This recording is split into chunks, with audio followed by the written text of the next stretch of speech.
Bom, boa noite, gente. Então, hoje nós vamos falar um pouquinho do livro Em Busca da Verdade, capítulo 8, né? É um capítulo extenso, que traz bastantes assuntos. Alguns a gente já falou, outros a gente vai retomar também. Então, daí vocês podem trazendo também coisas que quiserem comentar, né? Tem a introdução dos Espelhos da Alma também, que há alguns conceitos ali que é sobre também essa psicologia espírita junguiana, né? Então, basicamente, é diretamente relacionado, né, ao módulo que a gente está tratando, que é a questão do encontro do ego com o self, essa comunicação, essa ponte, né? Lembrando, então, alguns conceitos. O ego, então, é o que a gente chama, na psicologia junguiana, o complexo do eu.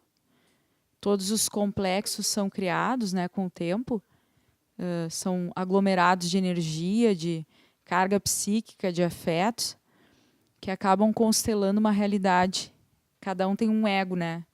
A gente fala que tem um ego forte, tem um ego frágil, tem um ego mais flexível, tem um ego mais teimoso, mais endurecido. Então, todos nós apreendemos a realidade de formas diferentes.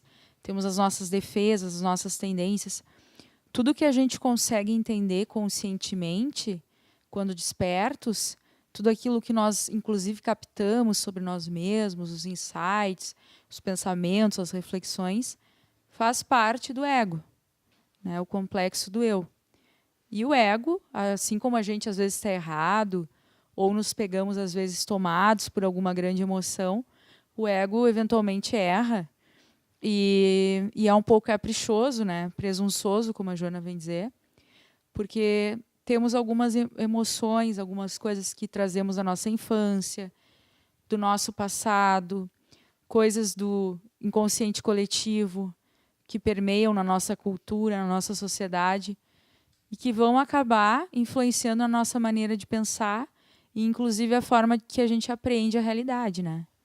Então, a Joana vem trazer essa autoconquista, que seria realmente poder olhar para si de uma forma sincera, de uma forma genuína, para então começar um trabalho que visa alcançar a totalidade, não a perfeição, né? Porque a perfeição a gente não vai conseguir alcançar, né? A perfeição, a verdade, os universos infinitos pertencem a Deus.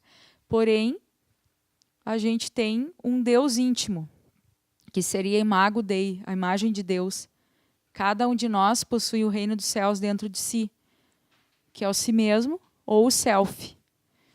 Então, diferente da ideia da psicanálise tradicional, né, que encara o self de outra forma, na psicologia junguiana, o self é esse ser integral. Ele compreende todos os complexos, todo o inconsciente, né, que a gente tem, a nossa sombra, todo o ânimos na mulher, a ânima no homem, a criança, os arquétipos, tudo que a gente ainda não tem acesso está no self. Então, a gente não vai conseguir apreender a sua totalidade quando a gente analisa sobre uma ótica espírita, né? Porque a gente sabe que existem muitas reencarnações, existem muitos mundos paralelos e coisas que não nos convém agora focar e que estão tudo armazenados no nosso self. Então, somos atualmente aquilo que fizemos em nossas outras vidas. A gente acaba vivendo aquilo que nós regularmente pensamos e atuamos. Então, essas realidades vão se cruzando com a vida de outras pessoas. E a Joana vem falar, então, que a nossa existência vai trazer situações que visam propulsionar esse ego em encontro ao self. Então, toda a nossa existência, ela acaba tentando fazer com que a gente desenvolva esse Deus interior dentro do próprio sofrimento, né? Que é algo bem interessante, assim, porque isso justifica algumas coisas, né? Então, a gente tem o conceito de persona, né? A persona é o contrário da sombra. A sombra é tudo aquilo que eu quero esconder, grosso modo, ou que eu não tenho acesso ainda. E a persona vai ser aquilo que eu quero mostrar, ou aquilo que eu acho que eu sou, ou que os outros reiteram que eu sou. Então, a minha visão no mundo, ela é importante, né? Porque a gente precisa saber o que a cultura nos exige. A Joana fala, né, que para algumas culturas algo que é considerado normal, para outras é uma aberração. Então, dependendo da época, da religião, das leis morais daquele povo, a persona se adequa à máscara social, né, conforme aquela cultura. Então, nós temos isso também. A gente constrói um falso self, vamos dizer assim, uma persona, para transitar. O que acontece? Na nossa neurose, a gente acaba muitas vezes se identificando com essa persona e realmente acreditando ser esse personagem. E atualmente existem pessoas que realmente encarnam um personagem, né? A gente está na fase dos youtubers, influencers, os vlogueiros, né? Tem alguns personagens que realmente se criam nas redes sociais, e que vi um caso de uma menina que ela realmente se considera aquele personagem. Ela mudou totalmente a imagem dela, a voz, e diz que prefere viver assim. Em algum momento ela, né, larga, que é a forma que ela tem de se aturar. E é bem isso que a Joana vem nos dizer, né? Que muitas dessas personagens são uma forma desesperada do ser humano de conseguir viver, porque a tendência, muitas vezes, é tentar se esconder, tentar lutar contra a sombra, lutar contra o mal, entre aspas, né? Para não ter que lidar com isso. Porque seria uma humilhação para o ego, muitas vezes, né? E o conceito de sombra, então, é basicamente o inconsciente. Todas as coisas que a gente ainda não sabe, aquilo que a gente identifica no outro. Lembrando que a projeção, ela nunca é formada, ela já está no inconsciente. Então, quando eu olho para alguém, eu tenho uma ideia dessa pessoa, essa ideia já está pré-concebida, não monto ela. Então, os outros me servem para poder saber aquilo que eu tenho em mim. Por exemplo, eu posso achar que uma criatura, uma figura pública, é o demônio na Terra, porque ali tem coisas minhas. E isso eu não vou querer, claro, olhar, porque isso é justamente aquele lado que eu quero esconder.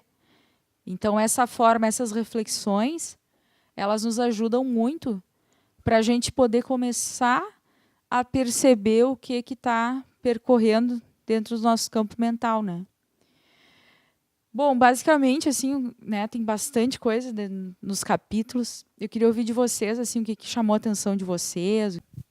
Não, aqui na página 200 do Busca da Verdade, fala: o divino em cada um luta inevitavelmente contra o humano, a força transcendente em alerta contra o poder do animal, ególatra e escravizador. Esse humano é o ego? Sim, o humano é o ego, né? Que é esse ser, que é a nossa consciência, que é quando eu me encho de mim mesmo. E dentro das minhas necessidades eu enquadro uma realidade, né?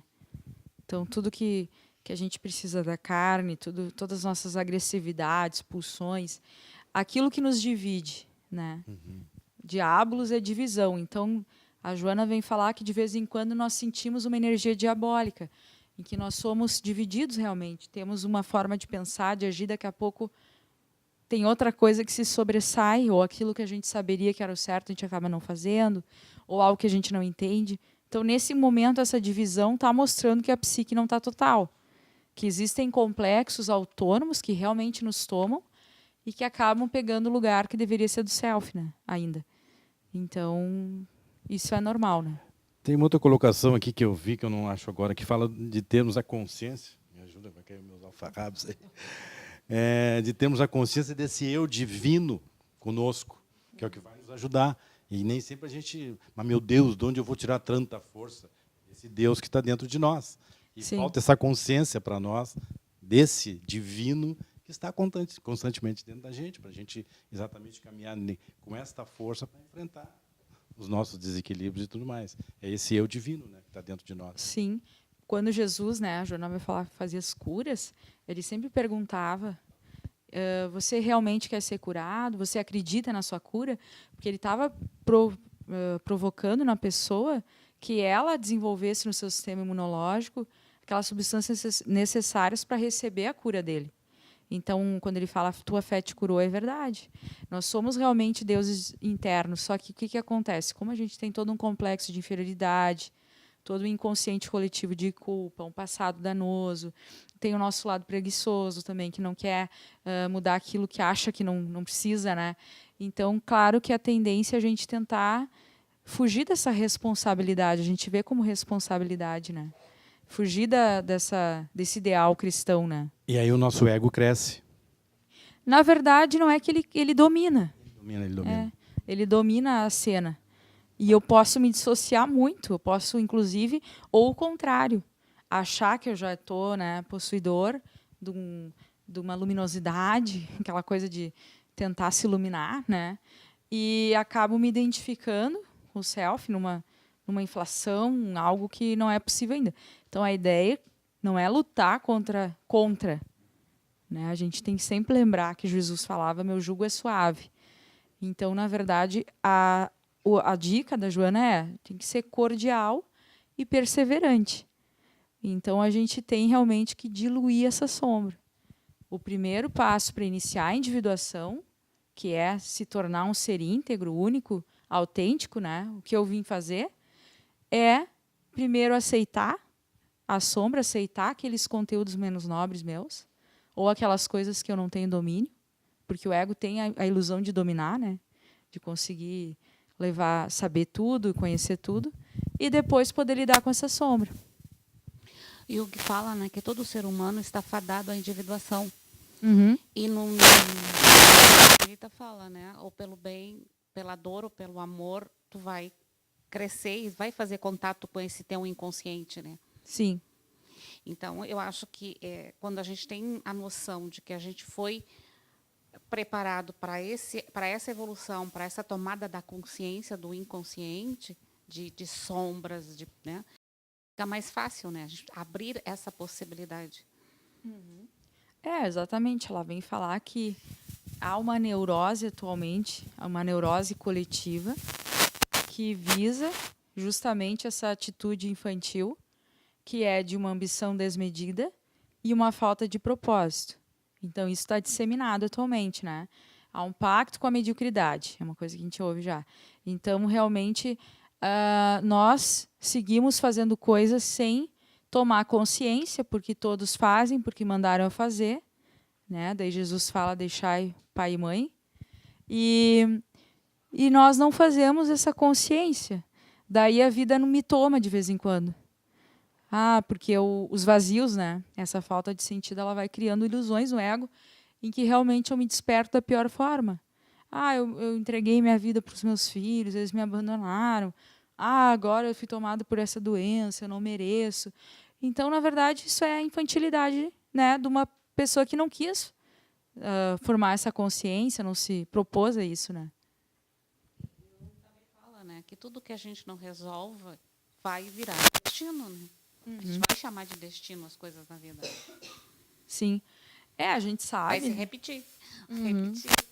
A gente sabe que nós criamos a nossa realidade exterior.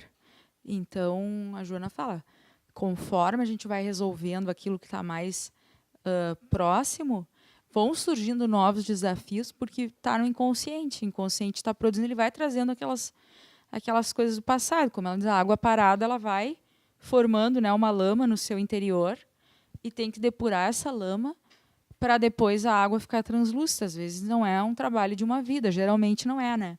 A não ser aquelas vidas espetaculares de entrega, né? Que eu imagino de pessoas que realmente já conseguem vencer a si mesmas, né? E de uma extrema humildade, né? Porque isso também é uma coisa que a gente tem que ficar de olho. Porque ela diz, não é exaltando a persona. Às vezes fica naquela coisa de achar, eu tenho que ser um notável, eu preciso ou fazer algo grandioso, ou eu preciso ser a pessoa que mais está fazendo coisas. E às vezes não é o ato de fazer, é o ato de fazer e sentir. Porque ela fala que a gente tem que estimular o nosso intelecto e nosso sentimento. Então não adianta eu fazer algo e não saber o porquê que eu estou fazendo, ou não sentir realmente dentro de mim uma satisfação verdadeira. Daí é realmente exaltar a persona, né? Eu estou querendo ser algo que eu acho bonito e isso acaba trazendo prazer para o meu ego. A individuação pega as 4 funções, né? Pensamento, sentimento, intuição e sensação. Enquanto não houver essa integração, a gente não passa para a próxima etapa, né? Não é uma coisa assim estanque, né? Cada um tem um processo único e claro que tem que passar por essas diferenças de forma de pensar. Realmente a gente sabe que o futuro ele tem a ver com a intuição, né? Que o ser intuitivo, com certeza mais mediunizado, né? Uma pessoa mais conectada com o universo, com a consciência cósmica, acaba sendo um momento em que a gente ainda vai chegar, né? Daí eu acho que essa questão de estar conectado com esse Deus interior em favor de um processo, né? Eu tenho uma dúvida dessa parte. Ali no Espelhos da Alma, que fala esse indivíduo, eu vou ler tudo. Esse indivíduo uno em si mesmo é portador de um significado, de um sentido psicológico em sua existência. Isso daí está na página 18. Devendo ampliar o seu campo de visão em torno do mundo no qual se encontra, trabalhando pela superação e diluição da sombra, assim como das heranças perversas que procedem da imensa viagem antropológica que lhe permitiu a aquisição do instinto, do discernimento e da razão. Agora, propondo-lhe a conquista da intuição pura ou individuação, que representa a sublimação de todos os sentimentos. E daí lá antes ele fala que o pensamento ele abre espaço ao sentimento para qualificá-lo. E daí agora ela diz para sublimar. Eu não entendi muito bem. É que, na verdade, é difícil a gente entender pelo intelecto algo que a gente só vai entender quando a gente sentir, né? Na verdade, esse estado de nirvana que a Joana vai falar, de plenificação, porque realmente há uma alegria. Tipo a volta do filho pródigo, né? Em que o pai se regozija com aquele filho que volta mendigo, humilde, ajoelhado, né? Então, realmente, nós vamos ter que passar por esse processo de estimular o intelecto, de estimular o sentimento, que é a razão do coração, e a intuição é afinar esse violino, que consegue se conectar com esse Deus interno, com esses espíritos de uma ordem mais elevada. E isso, claro, tem a ver com amor. Então, nós ainda não somos capazes de aprender isso porque a gente ainda está numa neurose coletiva, né? A gente ainda está tentando patinar, tirar essa ganga, toda essa sujeira, né? Então a gente ainda não consegue entender o que seria exatamente isso, mas é mais ou menos o que eu vi hoje, uma frase assim que fala: você é o universo na forma de um ser humano. Então cada um de nós, a gente não imagina, a gente é um ser divino, né? Então acessar todas essas maravilhas que a gente tem dentro de nós exige um trabalho persistente e muitas coisas vão ser sentidas, intuídas, mas é um momento de plenitude. Seria mais, que nem tu falou, então, afinar. Transcender. Transcender. Porque chega o momento daí de tu alcançar o estado luminoso, né? E o numen, a luz, é algo que não pode ser definido. É realmente algo que causa um grande impacto. Então, é uma coisa que a gente ainda não tem muito como assim explicar, porque acho que a Joana ela fala o que deve ser esse estado, mas é uma coisa mais vivenciada, intuitiva mesmo, né? Aqui no Espelhos da Alma também achei bem interessante aqui o parágrafo na página 25, que coloca que, embora a gente busque essa harmonia, esse desenvolvimento, como a gente também se beneficia quando está com a sua... como a gente se reconforta quando está sob domínio da sombra. Então, eu vou ler aqui porque eu achei bem interessante. Todos aspiram à harmonia por conquistas profundas, por libertação da sombra. No entanto, reconfortam-se quando estão sob seu domínio, comprazendo-se na queixa, nas representações doentias, nos obstáculos aparentes que criam, justificando a sua falta de forças para lutar, a ausência de valor moral para prosseguir nas elevadas disposições existenciais. Essa justificativa da sombra dominadora às vezes dá lugar à criança maltratada, que deseja inspirar compaixão, evitando conquistar simpatia mediante o amor e o esforço. Então, fica se debatendo, né? Ao mesmo tempo que tu quer ir para frente, tu também meio que te vitimiza e fica nessa coisa de justificativas. Isso, exatamente. É muito comum isso acontecer, né, gente? Porque isso realmente é uma coisa que apraz ao ego. Eu estou sofrendo, né? O mundo não dá aquilo que eu quero, que a Joana fala, procuro no exterior, né? Algo que vá aplacar a minha dor. Então eu conto a minha história, mas a gente pensa Se vitimiza, se né? vitimiza, porque eu, mas é um orgulho, né? Por que que eu não posso sofrer? Por que que eu não posso ser ofendido? Por que que eu não posso, se a gente está num mundo tão hostil, né? Por que que eu não posso passar por isso? E se nós tivéssemos, né, uma noção dessa realidade, um mínimo de fé, a gente saberia que tudo isso que nos acontece, todas as dificuldades na nossa visão hedonista, né, na verdade são coisas que propiciam justamente esse amadurecimento psicológico, né? Então, realmente, a gente se compraz na sombra no sentido que às vezes o inconsciente nos domina, porque a gente não quer tornar ele consciente. Se alguém me feriu, ao invés de tentar resolver a situação, eu me comprazo naquela vingança, naquele orgulho, naquela mágoa. Realmente alguém fez algo contra mim, agora eu tenho uma arma, né? Eu posso carregar essa dor para o resto da minha vida. Às vezes nem lembra mais por que está sofrendo, mas tem um motivo. Então, a gente cria ilusões e desnecessárias. Porque, na verdade, nós temos capacidade e inteligência para viver melhor. Mas daí nós ficamos nesse complexo, né? Muitas vezes a criança ferida, maltratada, que não pôde se expressar, que não foi olhada, que não foi, né? Os pais não olharam e disseram: tu pode fazer isso, tu pode seguir esse caminho, tu faz isso bem. Muitas vezes ficam aquelas vozes internas ecoando, né? E daí vão ser pessoas que vão ter dificuldade em todos os tipos de relacionamento, porque não tem como tu amar uma pessoa sem se amar antes. E daí tu entra em situações de vitimização, de chantagem emocional, mas não de amor verdadeiro, né?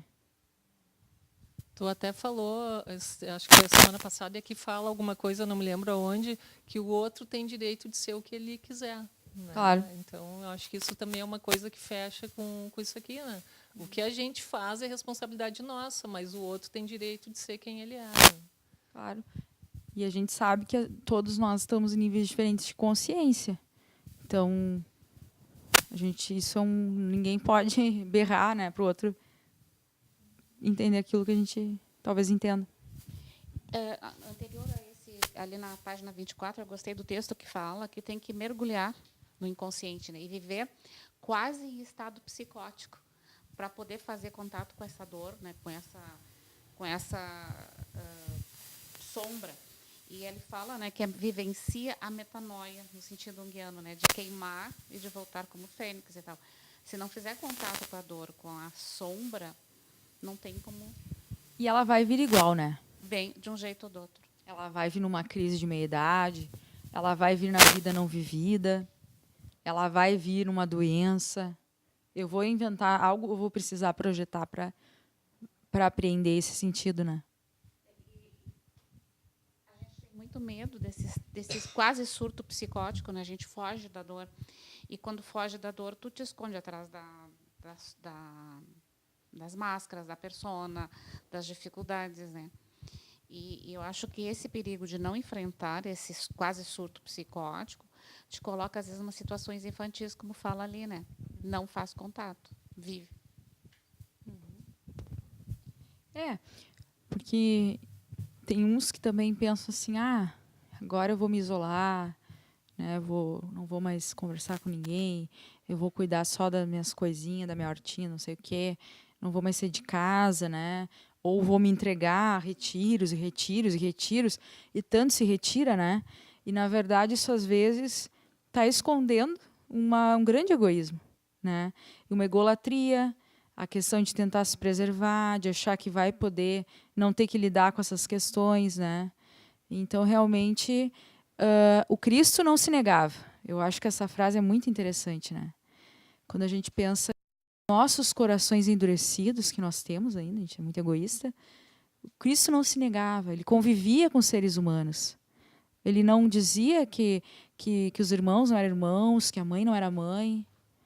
Então, realmente, a gente se bota numa posição fóbica muitas vezes, e acaba não participando, né, da melhor forma na comunidade. E quando ela fala em conceito de bem e mal, alguém pode ler ali na página, deixa eu ver, Em Busca da Verdade. Nessa edição aqui, na página 202, último parágrafo, e depois 203. O que significa, porém, o bem? Tudo aquilo que contribui em favor da vida, do seu desenvolvimento ético e moral, a sua construção edificante e propiciadora de satisfações emocionais, é considerado como o bem. Necessário, no entanto, evitar confundir o de natureza física com a emoção de harmonia, de equilíbrio interior, de felicidade que se adquire por meio de pensamentos, palavras e ações dignificantes, não geradoras de culpa. Pode continuar. O mal, por sua vez, é tudo quanto gera aflição, que se transforma em problema, que trabalha pelo prejuízo de outrem ou de grupo social, levando ao desconforto moral, à destruição. Entretanto, do ponto de vista educacional, se for observada criteriosamente essa ocorrência, poder-se-á constatar que muito mal de determinado momento, administrado corretamente, pode transformar-se em grande bem. Por outro lado, o que pode parecer um mal para determinado indivíduo, proporciona-lhe o despertar da consciência, o caminho que o levará ao autodescobrimento. A questão do bem e do mal, né? Dizem que o mal é o bem não bem interpretado, né? Quer dizer, tu não interpreta bem o bem, passa a ser mal. E necessariamente não, né? Sim. O mal, de uma certa forma, quando fala aqui, pode servir de até como autodescobrimento, né? Sim. Toda vez que a gente não está fazendo bem, a gente está fazendo mal. É uma criação nossa, né? O mal às vezes é visto como inconsciência, né? Ele não necessariamente ele é mal, ele é apenas inconsciente, inconsequente, por isso se torna mal, né? Mas a grande questão, assim, claro, a gente tem aquela dualidade, né?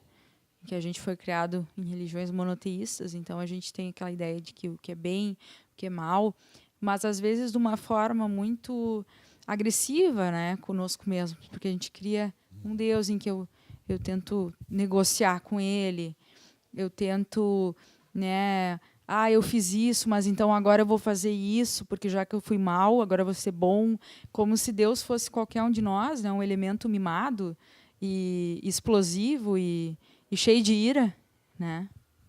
Mais um pedacinho que eu acho que é importante aqui. A dificuldade, muitas vezes, em diferenciar-se no íntimo o que é bem e o que é mal, dá origem à sombra, que também tem raízes no ego dominador e arbitrário. Entendeu? Isso é importante.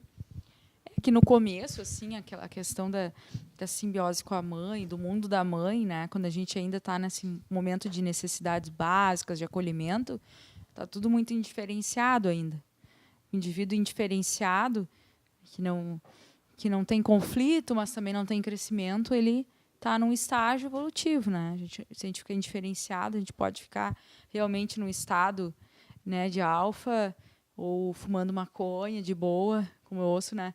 E aquilo ali, na verdade, não significa nada, né? Em termos psicológicos, é uma vontade que eu tenho de ficar nesse mundo, nesse útero, né, quentinho, nessa piscina, mas eu não posso, não devo, pelo menos, né? Então a gente tem que preparar o terreno, isso inclui preparar o ego, que a Joana vai falar para o mito do herói, né, o arquétipo do herói, que o herói ele tem que sair do seu reino e ir para um reino distante, fazer uma missão, que é duelar contra o dragão, ou a baleia, ou o ser do fundo do oceano, né, que é uma representação arquetípica da grande mãe, a mesma que traz a vida, é a mesma que eu encontro no final da vida, a grande mãe como a sombra mesmo, que é a morte, né?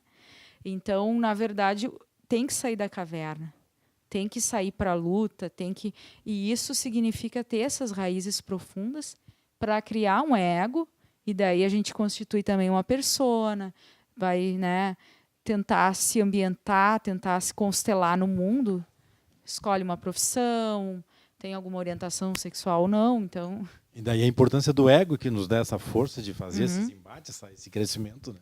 Sim. O ego ele vai ser importante em toda a trajetória, né? A gente precisa dele junto, porque senão a gente realmente pode entrar no estado psicótico, que não vai nos adiantar de nada. Ou nós vamos ficar excessivamente neuróticos, que também há um afastamento, né? Mas essa jornada do herói é importante nesse momento, né? A gente precisa realmente procurar esse desconhecido, procurar essas respostas, que há um sentido existencial, né? Então, o problema é a identificação. Nós ficamos identificados, muitas vezes, com alguns pontos, com alguns traumas, e aquilo acaba consumindo muita energia psíquica, e tudo que é muito unilateral acaba destoando da totalidade também, né? Acho que a semana passada também eu estava num debate, ou num curso, estava falando sobre o bem e o mal, e eu achei muito interessante que colocaram o mal quando a gente faz o bem só para si. É o egoísmo, né? Acho bem interessante também. Ainda que fazer o bem para si já é um avanço, né? Tem gente que nem isso consegue, né? Mas, claro, quando eu começo a ter ligado muito esse lado primitivo, né, ancestral que a gente tem, de cuidar da minha casa, do meu grupo, é uma coisa super primitiva, né? Aquela coisa de ter o meu espaço. Então, eu tenho que preservar esse pedaço de terra, porque aqui é meu espaço, se eu perder isso, eu posso morrer. Então, essas coisas muito primitivas, o ciúme, né? Querer que os outros não participem da vida em comunidade, que tudo seja só para mim. Tudo isso é uma coisa ainda muito arcaica que a gente tem ainda. Atavismos, né? E claro que isso acaba provocando mal, porque eu já tenho condições de fazer o bem. Então, que o apóstolo Paulo fala, né? Embora eu conheça o bem, eu ainda não pratico. Então, realmente, a gente tem esse conhecimento raso, mas tem, e não põe em prática por vários motivos, né? Por várias desculpas. E a Joana vai falar que a gente tem pulsões, né? Ela fala em pulsões. Sabe que tem uma pulsão de vida, que é o Eros, né? Que é aquilo que faz a gente querer viver, acordar todo dia, se alimentar, dormir. Dormir é pulsão de morte, mas querer descansar para poder continuar, né? Trabalhar, estudar, se relacionar, construir, fazer obras de caridade ou obras, enfim, que eu preciso fazer. E tem o Thanatos, que é a pulsão de morte, que é justamente quando eu me arrisco, né? Por exemplo, me aventuro, me jogo de paraquedas, ou mesmo durmo, ou deprimo. São situações assim que eu estou nessa pulsão de morte. A pulsão de morte ela costuma ser muito forte, porque desde o nosso nascimento a gente vai procurar novamente a morte, entre aspas, a mãe, o conforto, né? Como se isso fosse possível, porque há uma ilusão do ego de querer se acomodar. Então, o ego está em constante mudança, né? Porque a consciência está em constante mudança. Então, eu quero estacionar, porque eu crio uma ilusão de que eu vou poder ficar nesse cantinho quentinho aqui, ninguém vai me incomodar, né? Então, agora, eu quero, no fundo, uma casa no campo, porque lá daí eu vou ser feliz. Mas é uma ilusão, né? A gente sempre vai ter embates dentro de nós, que são os verdadeiros embates, né? Então, a ideia, a Juna fala, é que se unam essas pulsões em prol da nossa individuação, da nossa conquista de self. Porque todo movimento de extroversão tem um movimento também de introversão. Então, na vida de Jesus, muitas vezes ele se recolhia, ficava longas horas meditando, ou mesmo quando ele entrava no mar, né? Então, ele tinha um momento de recolhimento. E a gente tem momentos também que a gente tem que sair da reflexão e ir para a ação, ir para construção, ir para a vida, né? A vida externa, que é uma representação divina também, né? Então, a sístole tem a diástole, né? A inspiração tem a expiração. As coisas elas vão se arquitetando dessa maneira. Não é uma coisa de um lado só, né? Eu posso mesmo ser uma pessoa mais extrovertida, mas eu tenho que ter um lado introvertido e vice-versa. De que forma vocês acham que o ego fica presunçoso? quando a gente usa mais da função pensamento, né? Por quê? Porque daí a gente pode racionalizar muita coisa e achar que tudo que a gente já aprendeu, desenvolveu, já é o bastante, não sei. A racionalização como mecanismo de escapista, realmente, mas a função pensamento não necessariamente. Pelo contrário, a gente precisa racionalizar nesse sentido. A gente precisa intelectualizar, inclusive nossa vida. A Joana vai falar que a conquista de si mesmo, ela passa por essa clareza. Então, na verdade, a função em si ela é muito boa, é útil e precisa ser alcançada. O problema é justamente a racionalização como uma justificativa, daí sim para o ego, para ser presunçoso, né? Estou fazendo isso por tal e tal motivo e convenço realmente. Mas no íntimo, eu sei que aquilo não me pertence, que aquilo, né? Ou não sei, ou não quero saber. Então eu fico nesse delírio, né? De conhecimento, e às vezes justamente eu estou fugindo totalmente do propósito, né? Mas uma forma assim de conseguir, né? Se eu sou mais tentado assim a ter uma função pensamento mais ativa, eu tenho mais dificuldade de lidar com o meu sentimento. Ela fala tem métodos, né, que a gente pode usar. Por exemplo, a pintura. A pintura é uma coisa que qualquer classe social pode usar, porque os sentimentos são universais. Ela fala que quase na sua totalidade é o sofrimento que está sendo expresso nas telas, apesar de muitas vezes isso não ser dito, né? Até por a gente ter essa exaltação da persona, não acabar não revelando o que se passa realmente dentro de nós. Mas nas artes o que se mostra basicamente é a questão do sofrimento. A gente sabe que as letras, as poesias, elas nascem em momentos de sofrimento. O próprio Dostoiévski, ele não cabia em si, então as coisas que ele escreveu foi para lidar com tudo isso que ele tinha.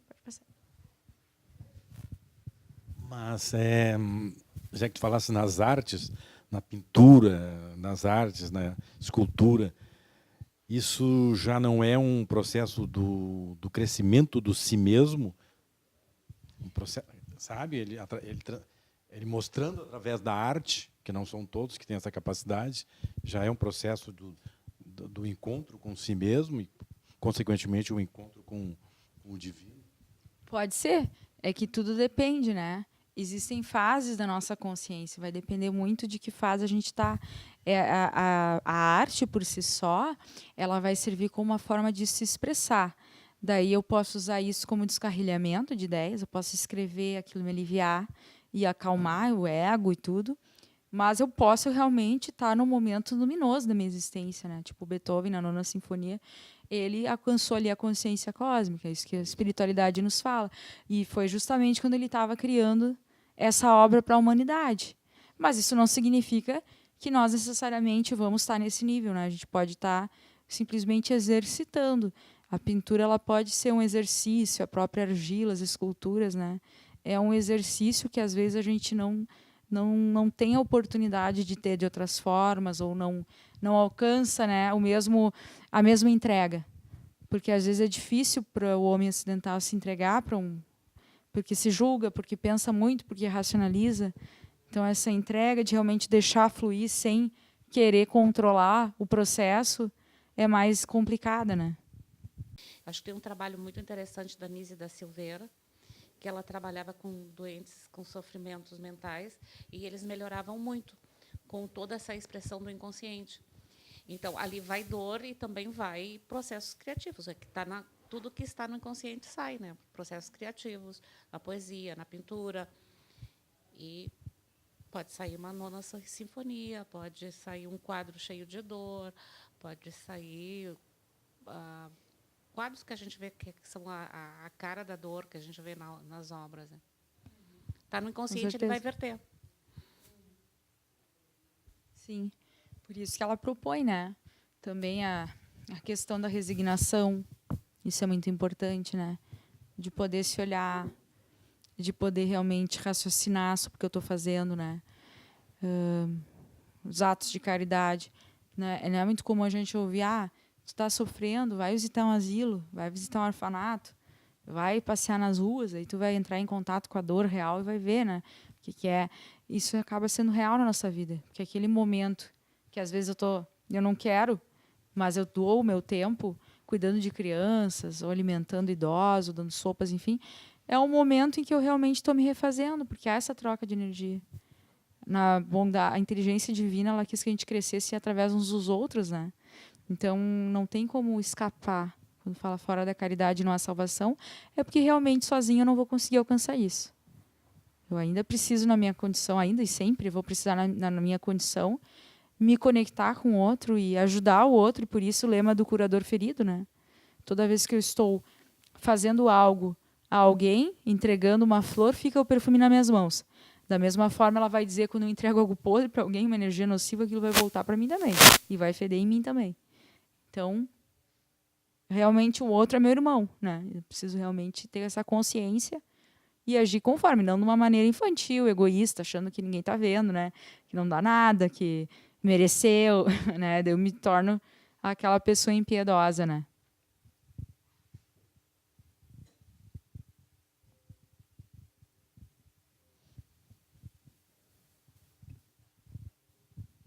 E ela fala assim dessas coletividades, né? Ela vai falar dos alguma expressão que ela usa dos manifestadores de opinião, né? Então a sombra ela é coletiva também.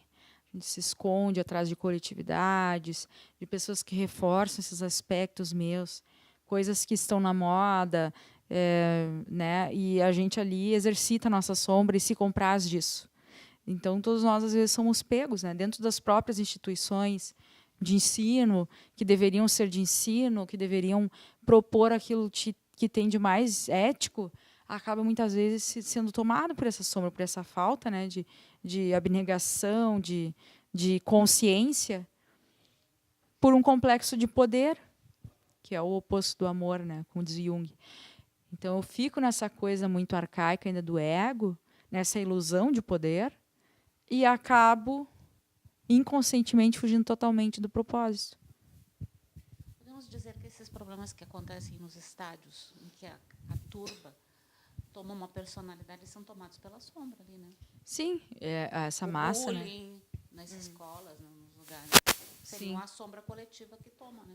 Com certeza. Basta a gente ver, por exemplo, numa cidade deserta, uma loja que está aberta, se uma pessoa for ali assaltar, as outras vão em cadeia, né? E da mesma forma, assim em outros ambientes. A gente tem essa tendência de se proteger na atitude, se o outro fez, então também posso, né? Bem no capítulo 8, aqui, Em Busca da Verdade, quando começa, eu achei só interessante, vou ler, porque tem um termo aqui que me acha que é bastante... O sentido profundo da existência humana é a busca do significado. Aí depois fala a substância divina que orienta a existência e a dignifica. Quer dizer, usou o termo essa substância, esse conteúdo, né, que nos vem, que pode nos dar exatamente, nos infla, pode nos inflar desse potencial que está adormecido dentro da gente, né? Eu acho interessante a substância divina que orienta a existência e a dignifica, né? Bem... Sim, orienta e dignifica. Dá um sentido logo, né? Então, na verdade, quando a gente diz, eu tenho dificuldade de acessar ou de conseguir fazer porque eu não sei se é o certo, por que para mim tem que ser fácil, né? A gente tem que se conscientizar que tem um caminho e que o caminho da tomada de consciência ele é muito doloroso e a sombra é vista como uma derrota para o ego. Então, a sensação não é de exaltação, de regozijo inicial, pelo contrário, tem um momento que a gente tem que fazer, como diz, né, um opus contra a natura, que é uma obra contra a nossa natureza. Aquelas atitudes que eu já venho acostumado a fazer, eu poder repensar, eu poder olhar que aquilo que os outros falam de mim não é porque os outros se implicam comigo, né, ou combinaram entre si, mas realmente eu devo ter isso em mim. Poder olhar, dialogar com isso, saber que eu não vou ficar perfeito, né, mas que eu tenho que suportar essas questões em mim e persistir, porque não é que é comigo que é mais fácil, porque não vai ser de bandeja, porque se fosse assim todo mundo faria, né? E justamente esse processo de crescimento tão pessoal e ao mesmo tempo tão coletivo, ele vai acontecer, só que a forma que vai acontecer pode ser diferente se a gente realmente tomar para nós essa responsabilidade pela nossa existência, né, pela nossa vida, que eu acho que é a grande dificuldade, né? E aqui embaixo eu também coloquei assim, nessa viagem interna, falou em consciência, a consciência amplia-se ao infinito, indo muito além dos limites dos desejos do ter e do prazer. Quer dizer, quando a consciência efetivamente se amplia, né, que nós vamos nos abastecer da substância divina. A partir dessa ampliação, essa amplitude de consciência que nós vamos conseguir identificar essa substância, esses conteúdos, né? Até porque a gente vem, né, um grande número de reencarnações, uma roda de samsara, tendo as mesmas dificuldades e passando pelas mesmas dores. E, na verdade, a gente ainda se contenta em ter prazer e possuir coisas. É uma grande ilusão. Porque é tão óbvio, se a gente olhar racionalmente, né? Eu realmente vou morrer, a minha fortuna, minha desgraça vai ficar para os meus filhos, né? E o que eu, então, vim fazer? Qual é o meu propósito? Quem eu sou? Perguntas básicas que até um adolescente se faz, né? Uma criança se faz. Por quê? Tá, e quem criou Deus? Começa aquele questionamento. Parece que a gente esquece disso e fica nessa procura, porque já que é difícil, né? O ambiente é hostil, eu tenho as minhas dificuldades, às vezes eu estou desanimado, porque vem aquilo que eu processei já em outros tempos, né? Isso vai tornando, às vezes, mais pesaroso, eu posso estar um pouquinho mais deprimido, mais ansioso, que pode gerar uma ansiedade, até uma crise. Eu vou querer fugir disso. Daí eu fico nessa luta de bebendo água do mar para curar a sede, né? Daí eu procuro cada vez mais coisas, eu quero prazeres novos, e daí eu provo uma coisa, eu quero outra, e aquilo nunca me traz um contentamento. Então, quando Jesus fala a felicidade não é desse mundo, não é desse mundo propriamente material. A matéria ela tem que estar a nosso serviço, né? Assim como o corpo tem que estar a serviço do espírito. Essa é a tendência, que o corpo, São Francisco chama o jumentinho, né? Ele nos carrega, ele nos proporciona essa oportunidade, porém essa proposta divina ela é muito maior do que tudo isso. E é muito maior, inclusive, do que o conhecimento neurótico do mundo, né? Então, passa também pela autenticidade, pela criatividade, por eu realmente acreditar que eu posso fazer isso, que eu vou viver um dia de cada vez, que difíceis sim, porque também aquela crença de ficar lutando contra o que é ruim, né? É uma forma de infantil, de querer que não exista as impurezas, elas estão aí, eu tenho que realmente suportar. Vão ter momentos mais difíceis em que eu vou ter que me afastar, porque não consigo, né, não ser tomado por um complexo ainda. Então, poder respeitar isso para não atuar é muito importante, né? Não precisa pegar a fera com as mãos, né? A gente pode conhecer, nos conhecer, né? Fazer essa reflexão. Acho que o grande problema é quando a gente coloca o ideal de ego e esquece de todo o outro lado sombra, né? Então, para toda aquela pessoa honesta, existe a possibilidade da desonestidade dentro da gente, né? E não em ficar inflexível, né? Existe a possibilidade, sim. Eu posso optar. Existe todo um outro lado. Eu acho que essa flexibilidade das minhas possibilidades fazem com que eu me torne mais humano, né? Claro. E acho que é a questão de humildade, né? De poder deixar o ego ser permeável a esses aspectos que eu não tolero em mim, né? E às vezes não tolera no outro, né? O outro Que é a serve de projeção. bode expiatório, né? Eu posso roubar, eu posso matar, eu tenho todas as possibilidades do mal dentro de mim. Porque assim como a gente, quando está na frente de uma criança birrenta, né, ou que, enfim, que insiste numa coisa que a gente sabe que é certa, diz que é errado, a gente não fica com raiva, porque aquilo está dentro de nós já acalmado. Da mesma forma, o outro só me tira do sério porque eu tenho esse ser nocivo dentro de mim. Então, quando Jesus fala reconciliar com todos os teus inimigos, ele fala dos inimigos internos também. Porque se eu não me reconciliar com os meus aspectos difíceis, o outro sempre vai ser inimigo, o mal sempre vai estar na minha frente. Não há paz de espírito, né, quando eu vejo o mal em todas as partes. Então, o indivíduo que está muito paranoico, ele realmente está fugindo de uma realidade interna, né? A questão que ela traz, então, da passagem da fase da razão, do discernimento para a fase da intuição. Esse termo intuição, ele se refere a essa noção que a gente tem justamente de receber alguma informação que não sabe de onde vem, assim, ou é algo mais transcendente ainda, assim? É uma conexão, na real, né? Então, é outra forma de comunicação. Eu acho que passa, sim, por essa questão da mediunidade, né? Mas o que não significa que, por ser médium, eu seja uma pessoa que já alcancei um nível, é mais uma função predominante. Porque, pensa, aquele ser que é intuitivo, ele está conectado com algo, né? Há um ar de mistério. Aquele ser, o xamã, né? O guia espiritual. Daí o outro não precisa mais ser meu guia, não preciso de heróis externos.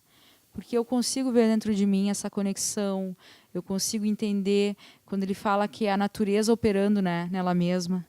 Eu consigo entender a natureza, acessar a minha natureza. Então, acessando a minha natureza, eu consigo acessar a natureza externa.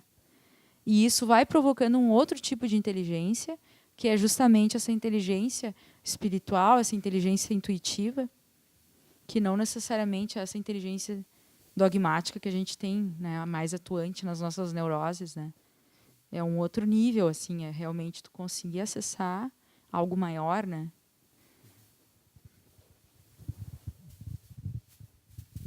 Dessa parte da intuição, ela fala que é responsável pelas probabilidades de realizações, né?